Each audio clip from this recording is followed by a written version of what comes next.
에 대한 예수님께 성령이 임하시는 사건을 함께 다루게 되는데요. 예수님이 공생의 활동을 언제 시작을 하셨냐면 30이 됐을 때 시작을 했습니다. 딱 30이 되고 요단강에 가서 세례 요한에게 세례를 받으시고 그때부터가 예수님의 사역의 시작이에요. 이게 굉장히 중요한 거예요. 예수님이 어느 날 갑자기 그냥 내가 전도하면서 막 병 고쳐주면서 이렇게 시작하지 않고 예수님도 다른 사람들과 같이 세례를 받으시고 그리고 새로운 사역이 시작이 됐다라고 하는 것입니다. 세례 요한이 예수님에게 이제 세례를 베풀었는데요. 이 요한은 예수님보다 6개월 먼저 태어났어요. 그러니까 친척이에요. 근데 이 세례 요한이 6개월 먼저 태어나서 사역도 6개월 동안 먼저 시작해서 광야에서부터 복음을 전하기 시작을 했고 사람들이 세례 요한의 메시지를 듣기 위해서 광야로 와서 듣다가 이제 세례 요한이 도시권으로 온 거죠. 갈릴리로 나와서 요단강에서부터 말씀 전하는데 그 말씀의 내용의 핵심이 뭐냐면 세례 요한의 메시지는 회개하라예요. 회개하라 천국이 가까이 왔다. 이걸 선포했거든요. 근데 세례 요한의 메시지를 듣고 사람들이 다 저마다 회개하고 자복하고 통회하고 이렇게 그리고 죄를 회개를 촉구하는 그런 세례를 받고 이렇게 했던 거죠. 세례 요한의 메시지는요. 회개하라 천국이 가까이 왔다. 왜냐하면 예수님의 시대가 가까이 왔다는 얘기예요. 예수님이 천국을 가지고 너희에게 천국을 가지고 예수님이 가까이 왔다 지금. 그러니 예수님을 영접하고 받아들이기 위해서 너희는 너희의 죄를 회개하고 예수님을 받아들여라, 영접하라 이런 메시지가 됐던 것입니다. 많은 사람이 요단강에 와서 세례를 받았습니다. 여러분 우리 기독교 개신교의 세례 예식은 여러분도 다 경험이 있으시죠? 어떻게 합니까? 목사님이 요 앞에 나오면은 그 세례수로 이렇게 떠서 머리에다가 이렇게 부으면서 덮으면서 그죠? 그러면서 성부와 성자와 성령의 이름으로 내가 세례를 주노라 이렇게 세례를 주죠.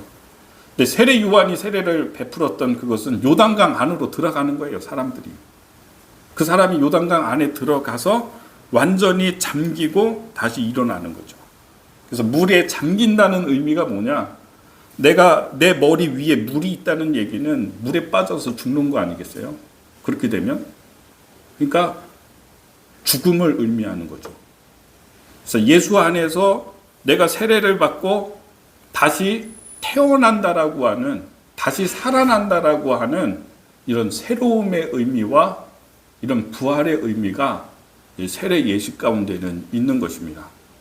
철저하게 자기의 죄를 통회하고 자복하고 회개하고 예수님을 영접하고 새로운 삶을 살아가게 되는 것입니다.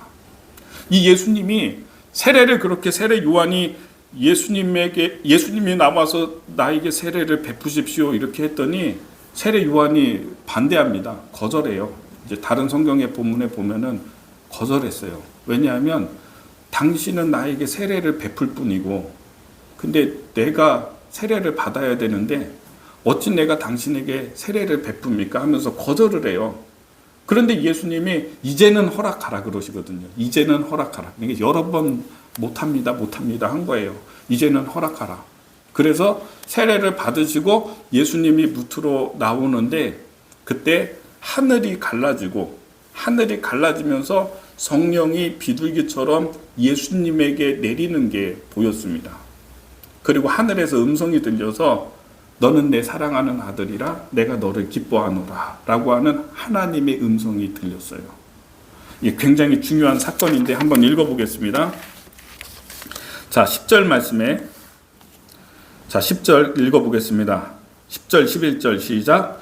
곧 무태 올라오실새 하늘이 갈라짐과 성령이 비둘기같이 자기에게 내려오심을 보시더니 하늘로부터 소리가 나기를 너는 내 사랑하는 아들이라 내가 너를 기뻐하노라 하시니라. 아멘. 예수님 세례 받고 나오시는데 하늘이 갈라졌대요.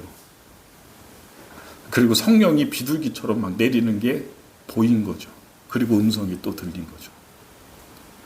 여러분, 하늘이 갈라지는 사건이에요. 그러니까 우리에게 또 하늘이 있어요. 근데 우리의 이 하늘이 닫혀 있으면 어떻게 될까요? 야곱이 형이 자기를 죽이려고 하니까 도망을 가는데 외삼촌 라반의 집으로 도망가다가 베델에서 거기서 노숙을 하게 되잖아요. 거기서 꿈 가운데에서 하나님을 만나게 되거든요. 하나님의 계시를 받거든요. 꿈에서. 근데 환상에서 어떤 환상을 보냐면 하늘이 있고 하늘에 사닥다리가 놓여 있어요. 그래서 육지와 하늘이 사다리로 연결되어 있는데 하늘이 열려 있는 거죠. 그 사이로 하나님의 사자들이, 천사들이 하늘과 땅을 오가는 환상을 봐요. 그리고 거기에서도 하나님의 목소리가 들려요. 내가 너를 복을 주겠다라고 하는 축복의 약속이 들리죠. 이때 야곱이 본 게 뭐냐면 하늘이 열려 있구나. 열려 있는 하늘을 본 거고요. 거기에 하늘과 땅에 연결되어 있는 사다리를 본 거고요. 수많은 천사들이 하늘과 땅을 오가는 걸 봤어요. 그러니까 이게 뭐냐면 여러분이 기도를 하면 하늘에서 그 사다리로 내려와서 여러분의 기도를 듣는 거죠. 그리고 그 기도를 가지고 올라가는 천사가 있는 거예요.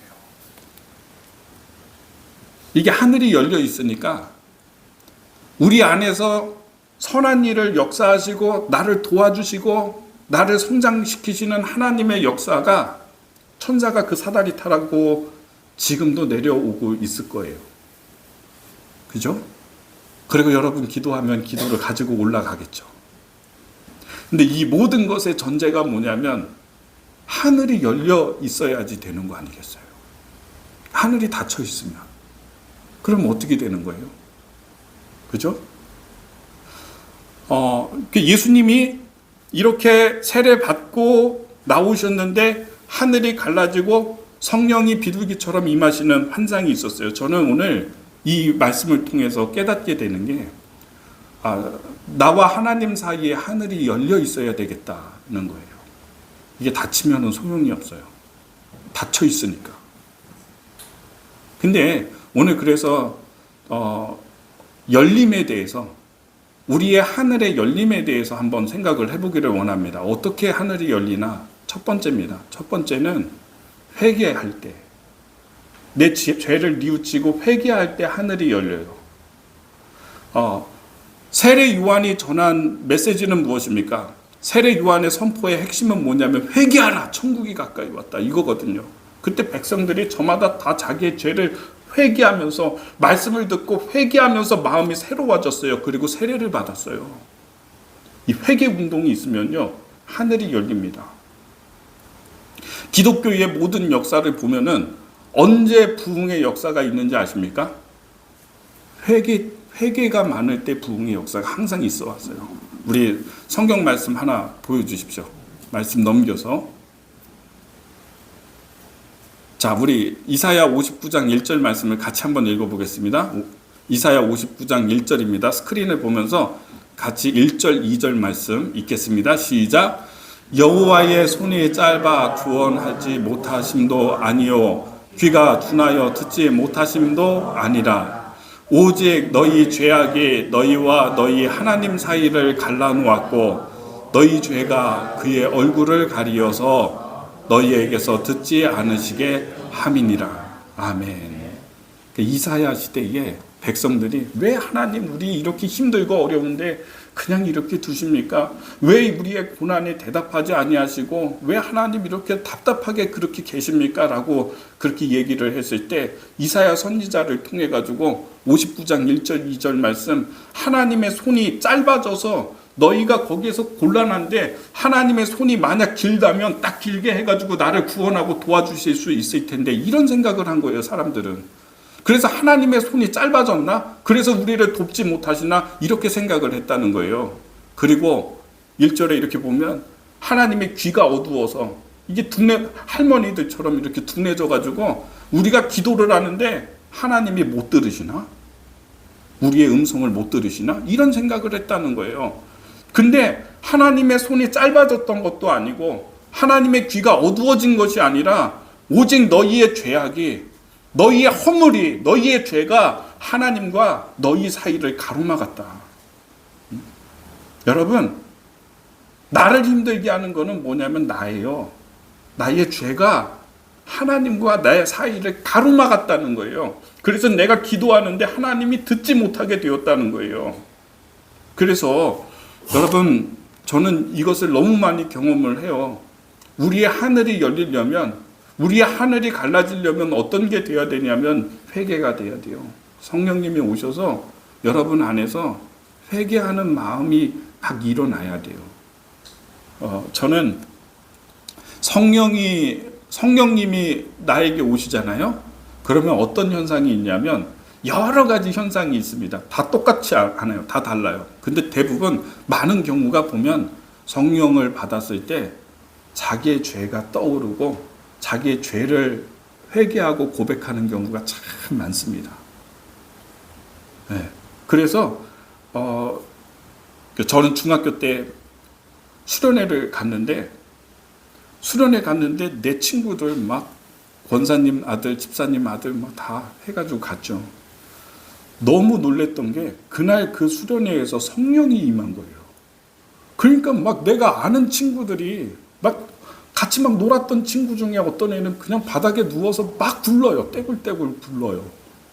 그리고 방언을 말하기 시작하는데 담배 피고 술 먹고 막 그랬던 내 친구 막 엄청나게 뜨거워져가지고 막 한 2시간, 3시간을 입을 크게 열어가지고 방언으로 막 얘기하는데 다 방언하고 어떤 애는 또 막 예언도 해요. 어떤 애는 막 하나님이 은사 막 주신 거예요. 그날 정말 불이 임한 거예요. 그 가운데 성령 받지 못했던 유일한 사람이 누구냐면 저하고 우리 형도 못 받았던 것 같아. 목사님 아들들만 못 받았던 것 같아요. 그래서 내가 얼마나 이게 충격을 받았어요. 저는 다른 사람이 이제 어른들이 방언하고 막 떼굴떼굴 구르고 이런 거를 전에도 봤지만은 근데 같이 놀고 막 했던 친구들이나 동생들이 막 그렇게 하니까 너무 이질적으로 느껴지고 그랬었거든요. 근데 그때 이제 다 그런 일이 한 3-4시간 하고 난 다음에 간증하는 거죠. 마지막에 어떤 일이 있었길래 자기에게. 근데 마이크 잡고 한 사람씩만 얘기하는 거예요. 나만 할 얘기 없고 다들 얼마나 얘기를 잘하는지. 근데 그 가운데에서 대부분 어떤 얘기를 하냐면 그때 가슴이 뜨거워지면서 자기가 잘못했던 것들이 막 떠올랐다는 거예요. 내가 이 잘못한 거, 실수한 거, 부모님에게 막 잘못했던 거 막 이런 게 갑자기 막 스크린에 나와 있는 것처럼 영화 보는 것처럼 그냥 막 지나가서 그러니까 막 눈물이 나고 통회하고 회개가 막 일어난 거죠. 성령이 오실 때에 우리에게 나타나는 현상 다 그렇지 않습니다. 근데 다 저마다 다른데 그 10명 중 한 6명 정도는요. 자기의 죄를 통회하면서 이렇게 성령이 오시게 될 때가 많아요. 여러분, 새로운 일이 시작이 되고요. 새로운 사역이 시작이 되고 나에게 새 일이 시작이 되고 새 길이 열리려면 어떤 게 돼야 되냐면 첫 번째는 회개가 돼야 되는 것입니다. 그래서 여러분, 지금 하나님 나에게 선한 일을 주십시오. 하나님 나에게 새 일을 주십시오. 나에게 비전을 주십시오. 이렇게 우리가 기도한다면 먼저 어떤 게 전제돼야 되냐? 회개가 전제돼야 돼요. 뉘우쳐 회개해야 돼요. 통회해야 돼요. 두 번째입니다. 우리의 하늘이 열리는 길은 두 번째 겸손입니다. 겸손. 자기를 낮추는 것이죠. 여러분, 예수님이 세례 요한에게 세례를 받으셨잖아요. 근데 세례 요한이 예수님이 자기에게 나올 때, 나 예수님에게 세례를 드릴 수가 없습니다. 왜? 내가 예수님에게 세례를 받아야 되는 입장에서 내가 어떻게 예수님을 세례를 줍니까? 했던 것이죠. 예수님은 세례를 받지 않아도 됩니다. 그러니까 세례 요한의 세례는 어떤 거냐면 회개를 촉구하는 세례예요. 예수님이 주시는 세례하고 달라요. 예수님은 죄를 씻어주시는 성부, 성자, 성령, 삼일체 하나님은 우리의 죄를 씻어주는 분이죠. 근데 세례 요한이 자기에게 세례 받는 그 사람의 죄를 씻어주는 게 아니에요. 그도 인간이니까. 그게 안 되는 거예요. 다만 너희들 회개하고 예수님 받기 위해서 회개하라고 회개를 촉구하는 세례지 죄를 씻어주시는 세례가 아닌 거예요. 근데 예수님이 그 죄를 촉구하는 세례를 받을 이유가 없잖아요. 죄가 없으신 예수님이 받지 않아도 되는 거예요. 그런데 여기서 중요한 핵심이 있고요. 중요한 원리가 있습니다. 이거 잘 아십시오. 예수님은요. 예수님이 태어나셔서 성장하시며 십자가를 지시기까지 단 한 번도 예수님은 당신이 하나님의 아들이라고 특별 대우를 받은 적이 한 번도 없어요. 인간하고 다 똑같이 100% 인간이기 때문에 사람의 모습으로 오셨죠. 하나님이시지만 사람이 되셨고 어머니의 뱃속에서 똑같이 우리들하고 똑같이 인간하고 똑같이 아기의 모습으로 태어났잖아요. 마구간에서. 그렇죠?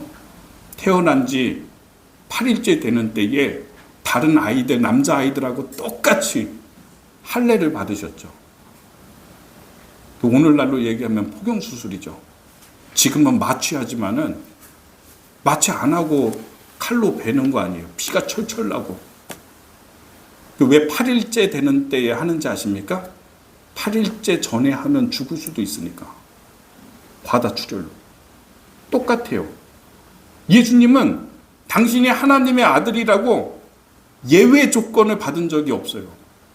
예수님도 아마 감기 걸리고 막 다치면 아프고 다 하셨을 거예요. 그렇게 예수님이 하나도 특별 대우를 받지 않으셨습니다. 우리는 내가 대통령 아들이고 내가 권력가 아들이면 특별 대우를 받기를 원하겠죠. 은근히. 그죠? 내가 어느 회사의 회장 아들이면 특별 대우 같은 게 있겠죠. 예수님은 하나님의 아들이면서 똑같이 인간이 받아야 되는 거를 다 받으셨어요. 다 똑같이. 건너뛴 게 하나도 없어요. 그러니까 예수님이 지금 세례에 대해서도 받지 않아도 돼요. 죄가 없으시니까. 그러나 자기를 낮춰서 종의 형체를 갖춰서 인간으로 왔다면 인간의 100%의 모습대로 다른 사람들이 다 세례를 받는 것처럼 예수님도 인간의 대표성을 가지고서 세례를 받으시는 거예요. 자기를 비우시는 거예요. 자기를 낮추는 겸손이에요. 스스로 낮아지는 예수님의 모습이에요. 하나님은 이런 사람을 보잖아요. 이렇게 겸손히 지극히 자기를 낮추는 사람을 보시잖아요. 그러면 하나님의 마음이 열리는 거예요.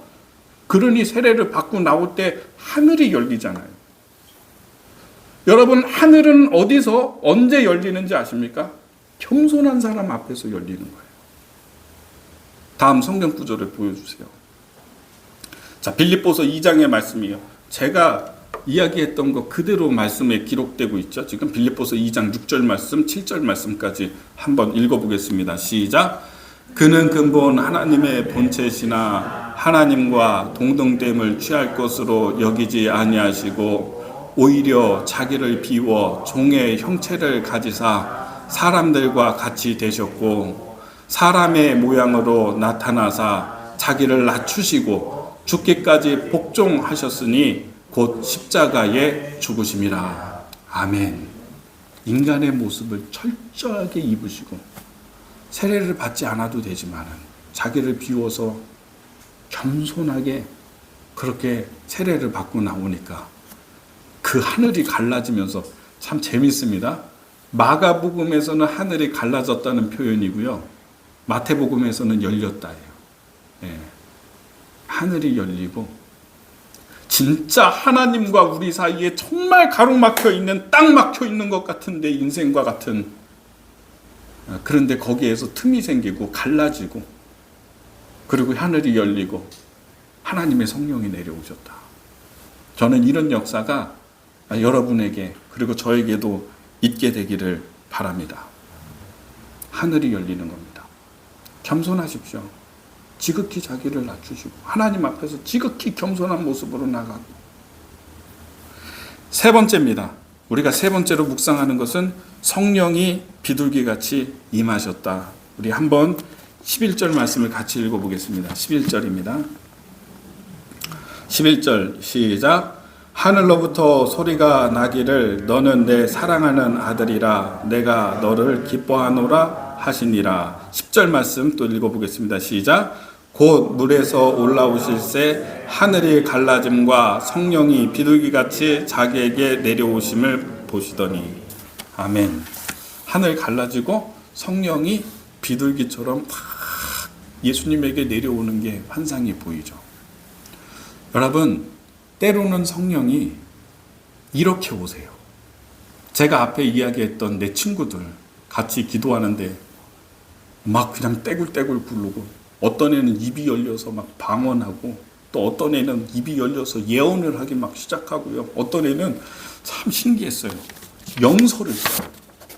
종이에다가 막 쓰는데 무슨 글자인지는 몰라. 근데 자기는 그걸 읽어. 이건 굉장한 이게 은사였거든요. 걔가 받았거든요. 지금 어떻게 됐는지 모르겠어요. 근데 이렇게 외적인 성령의 외적인 증거, 사도행전 2장에 제자들이 모여서 기도할 때에 막 성령이 임하셔서 강한 바람 소리가 들렸다고 하고요. 불의 혀처럼 갈라지는 게 불이 각 사람 머리 위에 있었다고 하고요. 사람들이 다른 말로 방언을 했다라고 얘기하고요. 이런 성령의 뜨거운 역사, 이런 외적인 증거, 너무나 이거는 뭐 부인할 수도 없고 다른 사람도 다 같이 보는 외적인 증거, 이렇게 임하게 되는 때도 있어요. 이런 때가 많죠. 근데 이것보다 더 많이 어쩌면 지금 예수님이 경험하신 것 같이 하늘이 갈라지고 비둘기가, 성령이 비둘기처럼 조용히 내려와서 예수님 어깨에 앉는 것처럼 조용히 평화롭게 따뜻하게 내가 가만히 기도하고 있는데 갑자기 마음이 따뜻해지면서 성령님이 누가 여기 와 계신 것 같아, 이렇게 느낄 때가 있어요. 저는 제가 여기서 설교할 때 여기 누가 계신 것을 느낄 때가 있어요. 저는 여기서 이렇게 혼자 한 2시간, 3시간 기도하거든요. 그러면은 지금 내 뒤에도 누군가 있고 내 앞에도 누군가 있다는 걸 느껴요. 성령이요. 여러분이 예배할 때 때로는 어떤 순간에 내가 이렇게 살아도 되나? 내가 이러면 안 될 것 같은데, 우리의 생각 가운데, 나의 감정 가운데 그냥 이렇게 밀려오는 그런 임하심이 있어요. 내가 교회를 가야 되겠다. 내가 어렸을 때 다녔던 교회를 가야 될 것 같아. 내가 좀 기도를 하고 싶어. 성령이 오셔서 너희의 생각과 마음을 만지시는 거예요. 이렇게 성령님이 오세요. 전에는 아무리 설명해도 예수에 대해서 얘기하는데도 나는 모르겠어. 근데 어느 날 갑자기 그게 생각이 들어. 믿어져, 그냥. 예수님은 계시는 것 같아. 하나님은 계시는 것 같아, 진짜. 그리고 어떨 땐 나를 도와주시는 것 같아. 마음이 돌처럼 굳어가지고 있었어. 그렇게 살았는데 오늘 말씀처럼 갈라지는 것처럼 어느 날부터는 이상하게 내가 다른 생각을 하게 되고 자꾸 하나님 말씀이 그립기도 하고, 어렸을 때 뛰어놀았던 그런 교회에서 놀았던 그런 생각도 들고. 성령이요, 정말 많은 시간을 오늘 이런 모습으로 우리에게 찾아오실 거예요. 비둘기가, 성령이 비둘기처럼 가만히 내려와서 예수님 어깨에 앉는 것처럼 느껴지는 것 같아요. 탤런트 임지은 씨라고 있거든요. 근데 처음부터 그렇게 교회 다니지 않는 사람이었는데, 그 남편이 고명환 씨, 개그맨. 근데 이 사람이 이제 결혼했어요. 먼저는 임지은 씨가 예수님을 먼저 믿었는데 자기 교회 안 다녔대요. 형제 가운데 누가 이렇게 교회 다녔는데 전도해도 막 안 들었대요. 근데 연예인들 가운데 기독교인 엄청 많아요. 그래서 전도를 자꾸 막 자기를 하는데 안 갔대요. 그런데 어느 날 갑자기 좀 가보고 싶은 생각이 들었어요. 그래서 그 언니, 연예인 언니 누구를 따라가지고 그 교회를 갔는데 현관에 들어서는 순간에 현관에서 하나님이 느껴지니까 갑자기 눈에서 눈물이 팍 흐르는데 그냥 조금씩 흐르는 눈물이 아니라 눈물이 그냥 줄줄 흐르는 거예요. 그런 가운데 자기도 모르게 자기 입으로 하나님이셨군요 했대요. 왜냐하면 여기 사연이 있더라고. 예수 믿지 않으니까 점 보러 다녔대요. 1년에 한 두세 번은 갔대요. 찾아가는 점쟁이마다 하는 얘기가 당신 할머니가 당신을 지켜준다고. 그 얘기를 하더래요. 그래서 그 얘기를 한 3-4번을 들었대. 할머니가 너 지켜준다고. 그래서 자기도 살면서 누가 나 지켜주는 것 같다는 느낌을 받았는데, 아, 할머니가 나를 지켜주고 있구나. 이렇게 생각이 들었대. 그런데 그 언니, 연예인 언니 따라서 교회를 가서 현관문 열고 들어가는 순간에 나를 지켜준 그 할머니, 할머니가 아니라 하나님이셨군요. 당신이 하나님이셨군요. 그래서 눈물이 확 쏟아지면서 그때부터 그 하나님을, 예수님을 영접하고 아주 착실한 신자가 됐죠.